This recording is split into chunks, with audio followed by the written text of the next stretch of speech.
Здравствуйте, мои уважаемые зрители. Была у меня идея взять в руки топор и накинуть на голову этот черный платок, но решила вас не пугать, а то бы вам было страшно это видео включать. Так что пока этот реквизит стоит по бокам. Может быть, я дозрею, чтобы это все на себя надеть.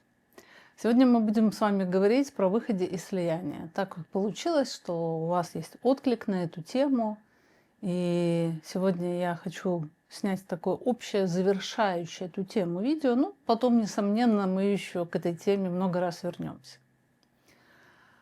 Давайте поговорим, как выйти из слияния с миром. И, на мой взгляд, это сейчас особенно актуально, потому что из-за того, что происходят события, в которых мы, даже события на уровне государств, на уровне мира, в которые мы эмоционально втянуты, мы находимся в постоянном стрессе, и это видео ни много ни мало, как выйти из слияния с миром. А выйти из слияния – это значит уменьшить интенсивность эмоций. И этот механизм, который я сегодня буду описывать, вам предлагать, он рабочий не только в построении отношений с миром, также в построении отношений с чужими и близкими людьми. Как вы думаете, почему сегодня у меня два символа в кадре? Топор и черный платок. Как всегда, предлагаю поразвивать свое мышление, интуицию. Тот, кто давно меня смотрит, уже, наверное, догадался. Пишите ваши догадки в комментариях. Ставьте видео на паузу, пишите, а потом включайте. Итак, платок символизирует скорбь, страдания, а топор, несомненно, агрессию. И для того, чтобы нам с вами выйти из слияния с миром, из слияния с другими людьми, нам придется эти две эмоции держать все время в поле зрения. Когда мы с вами приходим в этот мир, то мы этот мир не можем помыслить как мир отдельный от себя. То есть, когда мы говорим про слияние, мы говорим про мир для меня, мой мир. И поэтому восприятие всего слишком обостренное. То есть неулыбающееся лицо собеседника – это не его неулыбающееся лицо. Это он не рад меня видеть. Другой человек не отказывает мне на просьбу, а он отвергает меня. То есть мы все воспринимаем избыточно эмоционально. И мы говорим с вами не про неэмоциональное восприятие, а про неизбыточно эмоциональное. То есть отказ на мою просьбу, он меня расстроит, я его чувственно переживаю, но если это мой мир, это отвержение меня, это нападение на меня. Согласитесь, отказ и нападение на меня или отвержение всей меня – это разные события для психики. И наша психика обрабатывает событийность как бы избыточную, если я в слиянии с миром. И поэтому я и нервничаю много, и мне приходится сдерживать много, и много сил уходит на это эмоционирование. Многие люди думают об уменьшении эмоционирования как от бесчувственности. Это не так. То есть мы сохраняем чувствовать, но мы убираем этот излишек, убираем аффект. И вот сейчас, в такое сложное время, когда весь мир штормит, какие-то бурные геополитические процессы, особенно актуально не реагировать в слияние на происходящее. Как можно понять, что ты сейчас в слиянии реагируешь? Не реагируешь на факты, а реагируешь именно в слиянии, то есть из мира имени себя. Сейчас сделаю немного шаг в сторону.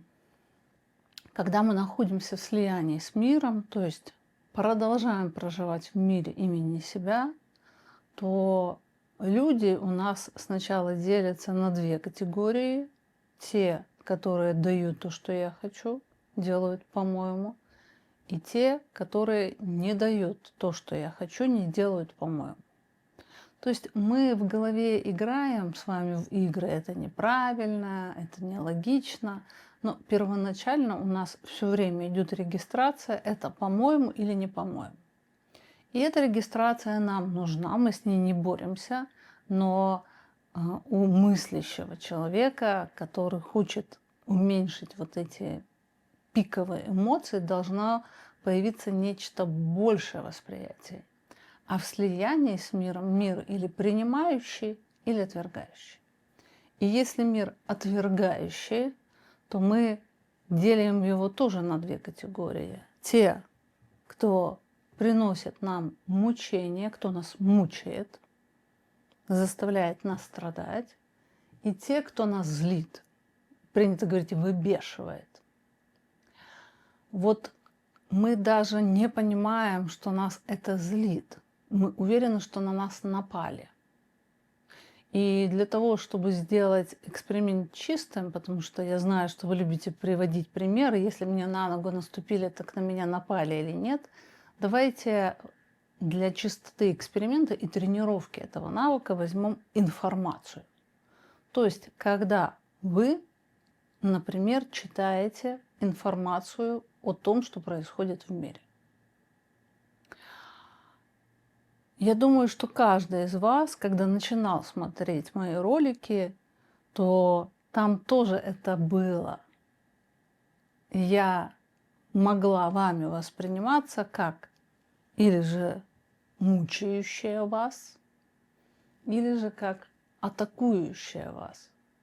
Хотя я знаю лично из всех моих зрителей, может быть, 100 человек, может быть, 200 максимум, которые проходили через мои проекты. То есть я, который говорит о каких-то процессах, высказывает идеи, но если эти идеи воспринимаются из мира имени себя, то я окажусь отвергающей. А когда я отвергающая, то я буду или та, которая мучает, и появляются страдания, или та, которая выбешивает. Потому что психика уверена, что происходит нападение. Теперь экстраполируем это на общие процессы. Например, вы листаете ленту, и в ленте есть какие-то посты людей, какая-то информация. И когда вы информацию воспринимаете как на ту, что мучает, причиняет страдания, это говорит, что вы вошли в слияние. То есть это событие не происходит где-то там, а оно происходит в мире имени меня. Многие, я думаю, скажут: так что мне не сострадать людям? Я еще раз повторюсь, что мы не говорим про отсутствие сострадания, мы говорим про снижение интенсивности, когда человек входит в такое эмоциональное напряжение, что он просто выключается. То есть многие люди, они даже не могут факты узнать, углубиться в факты, исследовать факты, узнавать факты, потому что им выбивают пробки. То есть эмоциональность такой интенсивности, когда я воспринимаю события в мире имени себя, что я просто выключаюсь. Я уже не могу соображать. И мне, или я сижу в отупении, или же мне надо пить, не знаю, волокордин для того, чтобы успокоить сердцебиение, или мне хочется швырнуть телефон в стену. То есть мы говорим с вами именно про избыточное эмоционирование, которое разрушительно для личности. То есть личность фактически уничтожает себя. И вот это ощущение, что я страдаю от информации, или же, что, например, Ольга Демчук меня мучает, или лента Фейсбука меня мучает, или же новости меня мучают, человек еще может признать. Гораздо ему труднее признать свою злость, что он бесится, скажем так. И он воспринимает информацию как нападающую. Вот если вы когда-то со мной ругали, что-то мне доказывали в голове, это значит, говорит о том, что вы восприняли эту информацию нападающую, потому что я, снимая этот ролик, вижу только оператора и камеру. Персонально на вас я не нападаю, я вас вообще не знаю. И те, кто занимается блогерством или пишет посты, ему важно знать это, что когда он что-то пишет, и комментатор нападает персонально на вас, это говорит о том, что человек не в адеквате. Человек в мире имени себя, и ему ваш пост кажется нападающий персонально на него. Итак, мы с вами говорим про ощущение, что я мучаюсь, или ощущение, что на меня напали. И этот вывод «меня мучают» или «на меня нападает» человек делает на основании того, что он сейчас испытывает. Или боль, или злость. То есть злость в мире имени себя сама по себе – это невозможное явление. Злость только может быть праведной, и злость всегда про отражение атаки. Вот я говорю, для чистоты эксперимента берите информацию, которая сообщает всем, а не персонально вам. То есть я не могу присвоить злость, и я не могу присвоить боль как внутренний продукт. Я часто говорю про то, что пока мы не присваиваем эмоции, пока причина проецируется, дальше анализ невозможен, потому что уже происходит искажение. То есть, как выйти? Это когда я смотрю ролик или же читаю информацию, и я понимаю, что я продуцирую в ответ на эту информацию или страдание, или боль. И если человек это не узнает, то он в зависимости от различных факторов начинает жить или на кладбище. Такое ощущение, что ты все время живешь на кладбище возле могилы. Или же, что ты постоянно на войне, постоянно участвуешь в конфликтах, постоянно с кем-то борешься, доказывает. И это или происходит перемена этих режимов, происходит настолько быстро, что человек даже не замечает. Вот он уже плакал, а вот он уже с топором. Вот он с топором, а вот он уже плачет. Он был с топором, с кем-то пошел в конфликт, там человек отстоял свои границы, и человек уже плачет. И я как практик часто встречаюсь с таким на сессиях психоаналитических, когда злость меняется страданием мгновенно. То есть эти две основные эмоции – это наша база.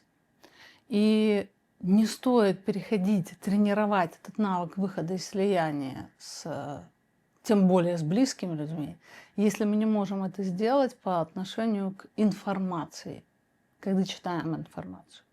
И не стоит это путать с безразличием. То есть безразличие – это тоже признак мира имени себя, когда мне ничего не интересно. Как говорят, моя хата с краю, ничего не знаю. То есть когда человек баррикадируется в мире имени себя и не впускает туда вообще ничего. Например, вы смотрите ролик или читаете пост и говорите, все это ерунда. Какую-то ерунду человек говорит. Вот это вот обесценивание, это говорит о забаррикадированности, удержании этого бастиона.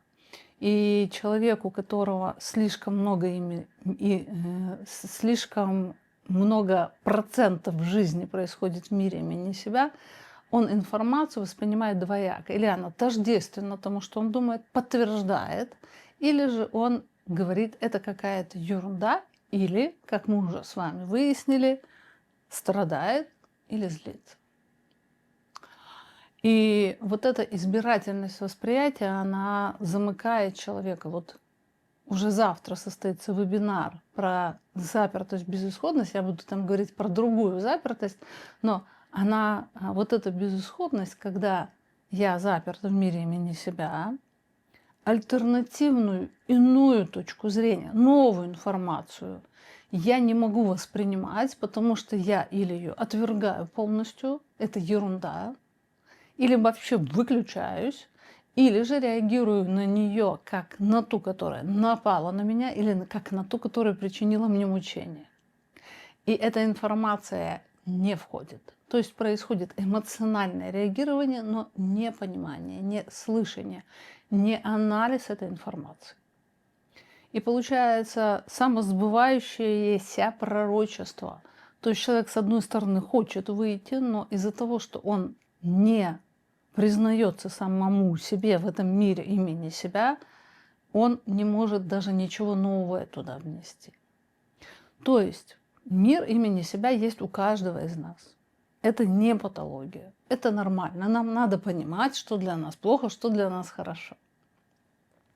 И мы не боремся с этим, мы не исправляем это, мы не считаем это плохим. Мы создаем альтернативный вариант восприятия информации. То есть я прочитала информацию, я испытала боль, пострадала и назначила информацию мучающую или другого человека мучающего, или же я разозлилась на это, испытала злость, а вообще о чем эта информация? Что она из себя ее представляет? И люди, которые начинают так мыслить, они приобретают то самое критическое мышление. То есть можно пройти много курсов по поводу критического мышления, но если я не вышла из этой запертости, если я ее не вижу, то я даже не понимаю, критически мыслю или нет. Помимо этого, согласия и несогласия, у человека в мире имени себя постоянное ощущение, что он жертва. Вот когда я говорила, что человек как будто живет на кладбище, он живет на кладбище, где похоронена мечта о том, что мир будет таким, как я хочу. Хороший мир, хорошие люди, хорошие события, хорошая удача, моя хорошая жизнь. То есть человек не думает о том, как ему строиться в мир, а он не отпускает возможность реализации мира имени себя тем, что он продолжает держать этот центральный идеи, не отказывается. И таким образом он тоже погружает себя в безысходность. На вебинаре поговорим подробнее. Вот это ощущение, что я жертвую, оно не дает человеку возможность тоже выдерживать. Ему все время кажется, что он делает больше, терпит больше, что он страдал больше. То есть постоянное ощущение, что ты жертва. И в мире имени себя это так, потому что мир окружающий редко бывает таким, как мне надо. И вот эта эмоциональная заряженность, про которую мы с вами говорили в начале, она не дает человеку возможность и быть в контакте. Вот многие люди говорят про то, что они говорят, боятся общения, боятся выступать, боятся прояснять отношения с близкими. И когда они говорят про этот страх, то как будто они не договаривают. Боюсь что? Я боюсь выяснять отношения с близкими, потому что я боюсь своей злости. Или я боюсь выяснять, потому что я не выдержу эмоционального напряжения и слечу с катушек. Или же я боюсь выяснять отношения, потому что услышу про себя что-то плохое. Или я боюсь выяснять отношения, потому что я понимаю, что меня затопят эмоции, и я буду нести чушь. То есть, видите, как только мы начинаем продолжать, это становится понятно. То есть фактически человек, живущий в мире имени себя, больше всего боится себя, боится своего эмоционирования, которое ему создаст какие-то препятствия или же разрушит его жизнь. И из-за этого он не может выстроить полноценный контакт с миром. Он все время сдерживающий. И из мира имени себя невозможно поставить реалистичные задачи. То есть когда ты не можешь написать пост, это говорит о том, что тебе надо написать такой пост, чтобы ты не испытал, когда люди будут отзываться на него, давать отклик, реагировать, чтобы ты ни в коем мере не испытал ни злость, ни страдания. То есть человек сначала избыточно это генерирует, а потом делает все, то есть живет так, чтобы это не испытывать. И получается такая достаточно усеченная жизнь. И требования непомерные к себе. Потому что как будто внутри разрешено делать только то, что гарантированно принесет успех. Ошибки делать невозможно, понимать ничего невозможно, потому что слишком интенсивное внутреннее реагирование на это. И это реагирование, вот, интенсивное, человек для того, чтобы не терзать самого себя, он все время затаскивает кого-то внутрь и терзает. Вот если у вас в голове бу-бу-бу происходит с кем-то, бу-бу-бу-бу-бу-бу-бу-бу-бу, доказывает, это говорит о том, что вы воюетесь, вы находитесь вот в этом внутреннем конфликте, где вы воюете и где вы таким образом размещаете свою злость. И если убрать этого, на кого вы бу-бу-бу, то останетесь только вы. То есть эта злость, она генерируется, и ей надо куда-то выплескиваться на какой-то внутренний объект. Помимо этого, проживание в мире имени себя, вот это вот слияние, когда мы не живем в миру, а мы наоборот на этот мир принуждаем жить внутри нас. Слишком большая заряженность собственной персоны. Вот это повышенное чувство собственной значимости. И многие люди уверены, что они испытывают комплекс неполноценности, а на самом деле у них сверхзначимость. Ну, например, когда я пришла в компанию, мне кажется, что все на меня смотрят. То есть в мире имени себя ты все время явление Христа народу. То есть ты заходишь, и как будто все софиты направляются тут же на тебя. Нету вот этого ощущения «я среди людей».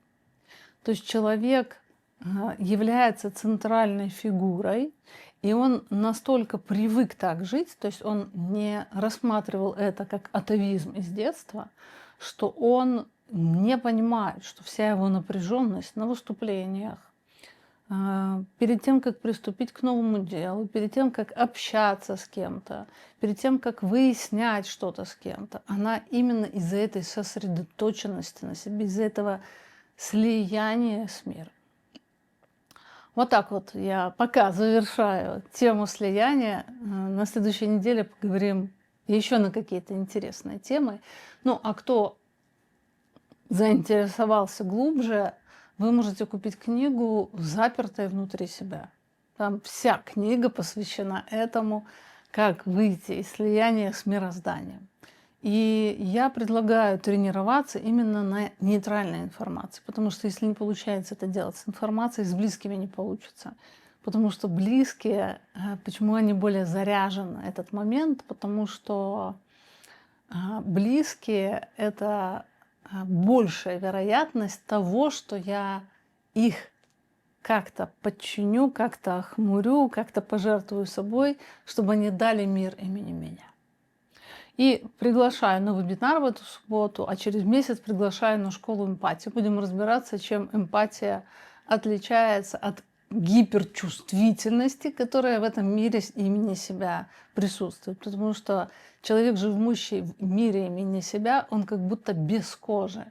С ним общение, как будто ты ходишь по тонкому льду, потому что он слишком все воспринимает на свой счет. В общем, проекты есть, кому надо более углубленное знание, приходите. А в комментариях к видео я попрошу вас описать состояние «я в печали», мир нападает на меня, и состояние «я воинственный», там, где не узнается злость, но полная уверенность, что на вас нападает. В общем, пишите свои впечатления, делитесь друг с другом этой информацией. Я прощаюсь, до встречи.